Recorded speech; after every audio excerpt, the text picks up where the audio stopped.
What is up, guys? I'm Neal Jolly, and welcome inside Jolly Studios, where we talk about everything cameras to sneakers. And today we're talking cameras, and a camera that I believe is the best camera for both photo and video for creators. And today we're talking about the Canon 1Dx Mark II.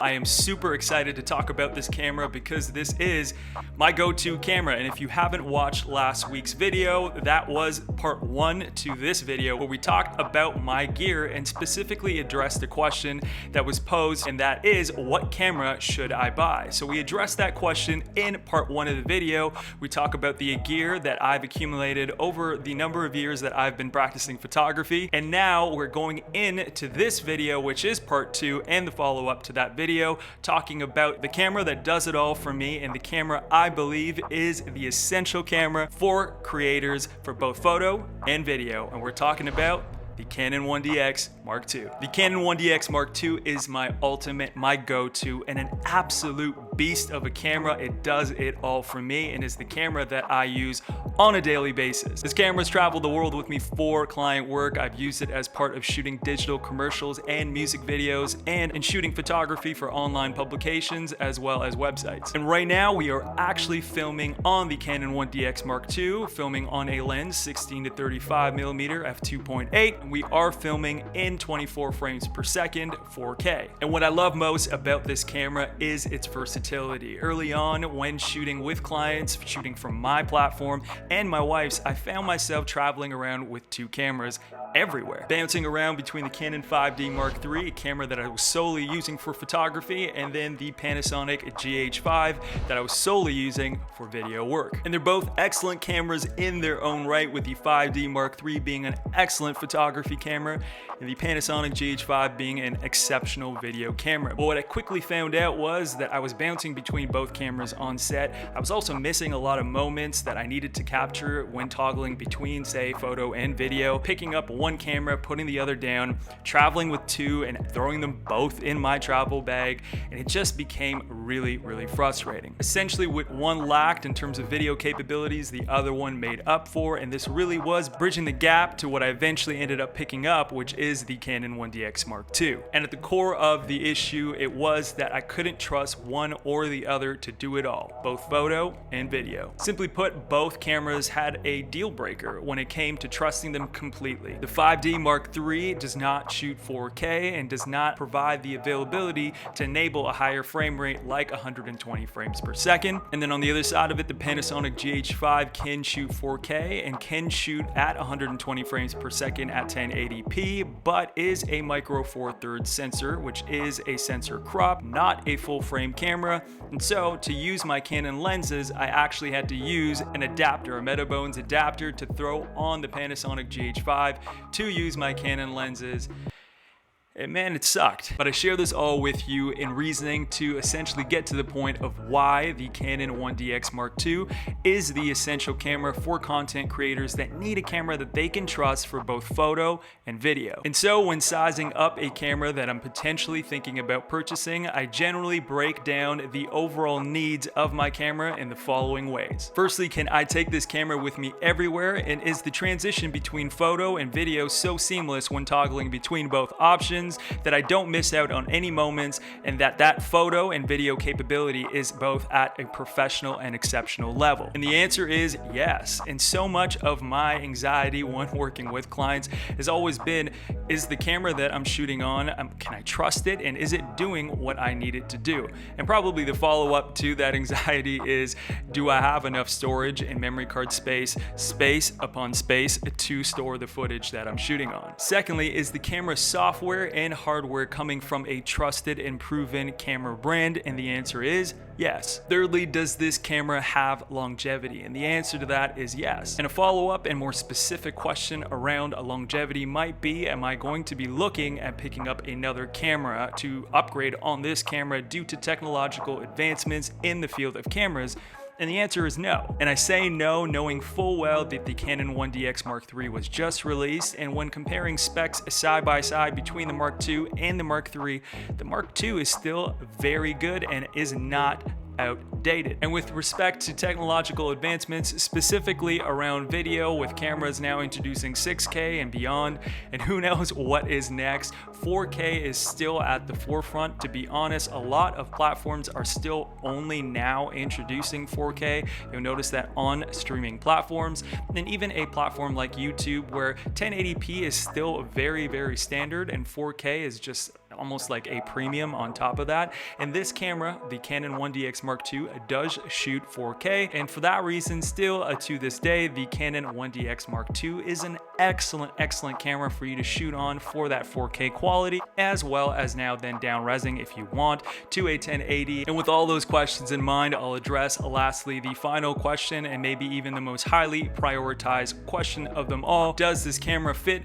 within my budget? And this is a question that I addressed in our video from last week. And for me, if you guys did watch that video, then you'd know that there was a slow grind and process to the point where I built my budget up to purchase this camera. Needless to say that there is so much I love about this camera, but I will make 5 notable mentions of things that I've noticed in my work with this camera over the years that I've come to really appreciate, that really sets this camera apart from maybe the others that I've owned in the past, and has really made me come to appreciate this camera for what it does in my daily use as it pertains to photography and videography. First up, we'll talk about what gives this camera juice, which is its battery, and more specifically its battery life, because it is excellent. I own one Canon 1DX battery to this day, and I've often asked myself, thinking, should I pick up a second battery? And the answer's always been no. This camera battery is excellent and has lasted me so long throughout shoot days, running around with it in the snow in Banff, Canada, shooting in really cold climates, and taking it from, say, Banff to indoor studios, shooting products through full shoot days. I've maybe lost a bar of battery at times. When filming in 4K, like sit downs like this at 24 frames per second,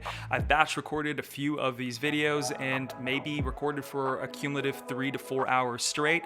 And at the most, I've gone through maybe 2 bars of battery with enough bar left of juice to shoot the B-roll for both videos at the end of this for another hour. So a total of 5 hours. As you know, 4K does drain more battery, but the battery life on this is excellent. And the second mention I will make is about its shutter speed. This camera was designed to shoot sport-related content, and so in shooting sport-related content, there is constant movement and sudden movements that are here and gone within seconds. And the analogy I'll draw to the shutter speed is your eye, with it continuously blinking, opening, and closing. And so when you continuously open and close your eyes as quickly as possible, you're able to continuously see the moment and not lose it. And similarly with this camera, you're able to shoot at such a high shutter speed so that the camera continuously opens, closes its eyes, and allows you to not miss the moment. And in direct correlation to the speed of this camera is its autofocus, which is exceptional as well. It also has a tap to focus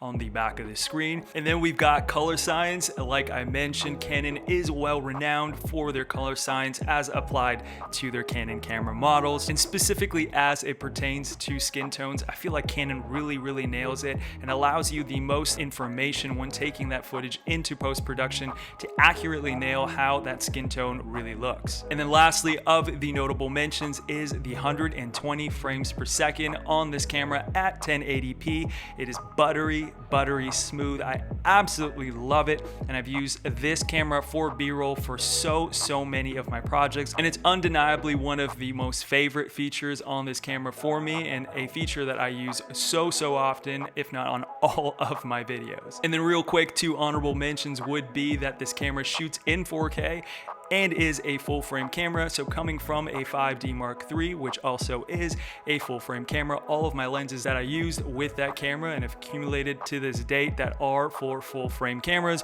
work on this camera. And if there are a few things that I can poke at in terms of overall inconveniences or maybe even drawbacks to this camera, they would be: number 1, this battery charger. It is massive, and it is almost the size of a lens or even a digital camera, and takes up quite a bit of space in my backpack. I do know that it has 2 charging ports, so for you to be able to charge 2 batteries at once at the same time, which is great, but the battery charger as a whole is massive, it is big, man, I wish it was smaller. And the second one would most definitely be memory cards. The Canon 1DX Mark II only takes compact flash cards or CFast cards, so gone are the days of being able to use tiny little SD cards that I was able to use on my Canon 5D Mark III and Panasonic GH5. And then with that in mind, you're also going to need converters for you to be able to stick this card in before being able to load footage right through and into your computer for both the compact flash card as well as the CFast card. So I've got two different converters that I also lug around with me to upload footage onto my storage device. And another notable mention around memory cards, and specifically compact flash and CFast cards, are that they are not cheap. And yes, the prices do depend on the overall capacity and brand of these memory cards. I usually pick up the SanDisk memory cards at 64 gigs. And yeah, these probably are priced anywhere between $250 to $300. And so I have picked up about 4 to 5 of these cards, and a cumulative almost $1,000 in just memory cards alone. And lastly, the third would be log capability. For those of us that are filmmakers or those that love to shoot in video, you know how important it is to shoot in the flattest profile possible. So that means no filters or no in-camera profiles that are available to us, like that, say, tungsten light or that warm profile that you can pick in camera. And a log profile is the best way to go about that because it is the flattest profile possible, so that you can retain the most amount of information, and overall the dynamic range of this camera is exceptional. But having a log profile would have been just so sweet and ideal, because throwing that log profile onto all of my footage would give me so much more room to work with in editing. However, I have managed to find a workaround with that by using the neutral profile in this camera and then turning down all of the contrast on the camera and bringing them down to create probably the flattest profile I can create on this camera. And just to show you guys, here's a look at how flat the profile is, and then when color graded. So from that quick comparison, you're able to see how much information the camera did retain at that neutral profile that I created that looks as close to log as possible, so that I can in post kill some of the shadows, bring back some of the color, kill some of the highlights, and bring the profile to the look it's at right now. So with that said, with consideration to those 4 questions that we answered that address my specific needs when I'm looking at purchasing a camera, and with consideration to those 5 notable reasons why, since owning the camera, I've really come to appreciate it, and also mentioning and considering some of the drawbacks and inconveniences overall of this camera, I can certainly say with all the experience over the last 5 years and experience with other cameras along the way, that this camera is the essential camera, the best camera for photo and video for content creators. And so if you are interested in picking this camera up, I've left a direct link in the description box below for you to check it out and potentially pick it up for yourself. But now I'd love to hear from you guys. What are your thoughts on the Canon 1DX Mark II? If you have any questions on this model or any questions around camera content, editing, photo, video, drop them in the comment section below, and I'd love to connect with you guys there. And if you have a particular topic that you want covered or a question that you want covered on this channel in a future video, leave me a comment below and I can definitely create a video around that content. But that's it for me today, guys. Thank you so much for watching, for your time and support of this channel, and I'll catch you guys in the next video.